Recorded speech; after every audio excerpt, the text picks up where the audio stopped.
గిడ నేను ఏం చేస్తున్నానంటే మా తమ్ముడు స్పెషల్గా చేసే బిర్యానీ కోసం వెయిట్ చేస్తున్నా. స్పెషల్గా అని ఎందుకు అంటున్నానంటే మా తమ్ముడు చేస్తున్నాడు కాబట్టి స్పెషల్గా. అట్లనే నేను అనే బదులు మేము అని అనవచ్చు. గిడ మేమేం చేస్తున్నామంటే మా తమ్ముడు చేసే బిర్యానీ కోసం వెయిట్ చేస్తున్నాం తిని పెట్టడానికి. ఎందుకు చెప్తున్నానంటే అంతగా స్పెషల్ అని, వాడు బిర్యానీ చాలా బాగా చేస్తాడు. ఎంత బాగా చేస్తాడంటే మా ఫ్యామిలీ అందరం కూర్చొని తింటే ఖచ్చితంగా బొగానలో 75% అయితే కంప్లీట్ చేస్తాం. అంత బాగా చేస్తాడు అనమాట. అందుకే ఆ రెసిపీ మీతో షేర్ చేయడానికి నేను వీడియో షూట్ చేసుకున్నా. ఇప్పుడు చూద్దాం వాడు ఎట్లా చేసిండో బిర్యానీ. చికెన్ బిర్యానీ చేయాలంటే ఖచ్చితంగా చికెన్ మాత్రం ఉండాలండి. ఇది worst joke in the world. నాకు తెలుసా విషయం, కానీ మనం అప్పుడప్పుడు అట్లా ఇస్తాం కదా. చికెన్ షాప్కి చికెన్ తెచ్చుకోవాలి, ఆ తర్వాత మంచిగా గడుక్కోవాలి. అందరికి తెలిసిన విషయమే, కానీ మళ్ళీ ఒకసారి చెప్తున్నా, మంచిగా గడగండి. ఎందుకంటే చికెన్ తింటే అది వస్తుంది, చికెన్ తింటే ఇది వస్తుంది అంటారు కాబట్టి ఎందుకు రిస్క్. చికెన్ అంటే పిసున్నోళ్ళు ఎట్లయినా బంద్ చేయలేము దాన్ని, కాబట్టి తెచ్చుకొని దాన్ని మంచిగా వాష్ చేసుకుందాం ఫస్ట్. గట్ల చికెన్ మంచిగా గడుక్కొని ఇక చికెన్ బిర్యానీ చేసుకునే బొగాన్లోనే చికెన్ మసాలా అంతా కలిపి పెట్టుకోవాలన్నమాట. అందుకే ఫస్ట్ అదే బొగాన్లోకి చికెన్ అంతా వేసుకున్నాడు. వేసుకున్న తర్వాత ఉప్పు, కారం, ధనియాల పొడి, లవంగాలు, ఇలాచీలు, దాల్చిన చెక్క, మరాఠీ మొగ్గ, స్టార్ ఫ్లవరు, సాజీరా, జీరా, బిర్యానీ ఆకు, బండ పువ్వు, పచ్చిమిర్చి, కొత్తిమీర, పుదీనా, పెరుగు, నెయ్యి, నిమ్మరసం, నూనె ఇవన్నీ వేసి ఫుల్గా మిక్స్ చేసిండు. చూస్తురుగా వీడియోలో మా తమ్ముడు ఎట్లా కలుపుతున్నాడో మనం కూడా గట్లనే కలుపుకోవాలి. అట్లనే దాంతోపాటు మా తమ్ముడు కొంచెం ప్రేమ కూడా కలిపిండండి, అందుకే అంత టేస్టీగా ఉంటుంది.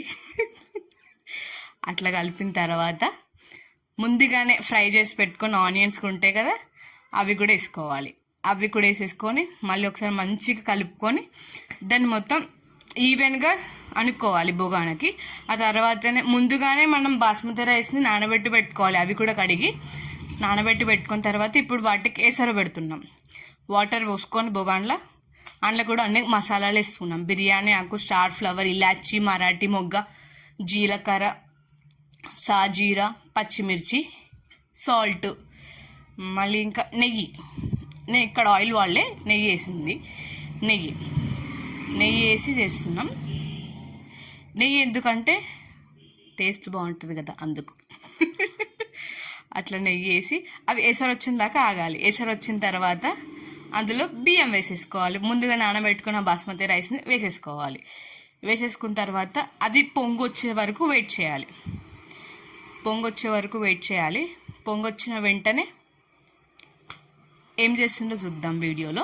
ఇంకా రావట్లేదేంటి వీడియో, ముందుకు జరగట్లేదేంటి? ఇప్పుడు మొత్తం వేసేసిండు మా తమ్ముడు బియ్యం. పొంగొచ్చేసింది.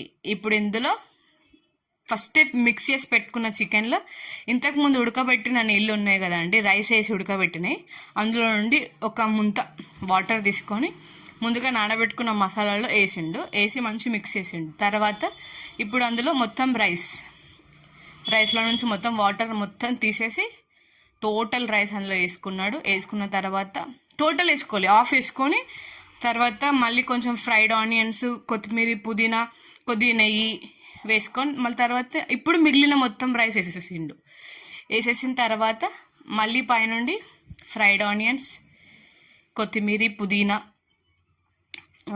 మళ్ళీ నెయ్యి వేసేసి దమ్ పెట్టేసిండు. ఇప్పుడు మొత్తం రైస్ వేసేసి ఫ్రైడ్ ఆనియన్స్, కొత్తిమీర, పుదీనా, నెయ్యి, పాలల్లో కొంచెం పసుపు మిక్స్ చేసి వేసిండు మా తమ్ముడు. ఎందుకంటే కుంకుమ పువ్వు లేకుండే, అందుకే అది మిక్స్ చేసి వేసిండు. కానీ పెద్ద డిఫరెంట్ ఏం తెలియలే టేస్ట్కి. ఆ తర్వాత పైనుండి ఉడకబెట్టిన గుడ్లు పెట్టేసేసుకొని దమ్ పెట్టేసుకోవడమే. దమ్ ఎలా పెట్టిండంటే ఒక టవాల్ తీసుకొని దాన్ని మొత్తం తడిపేసి వాటర్లో మళ్ళీ తర్వాత గట్టిగా పిండేసుకున్న తర్వాత టవాల్ని బొగాన పైన పరిచిండు. టవాల్ని మొత్తం బొగాన పైన పరిచిండు అంటే దాన్ని మడతపెట్టిండు. ఒక 3 లేయర్స్ మడతపెట్టి బొగన పైన పడిచి మూత పెట్టి దానిపైన మళ్ళీ రోలు పెట్టిండు.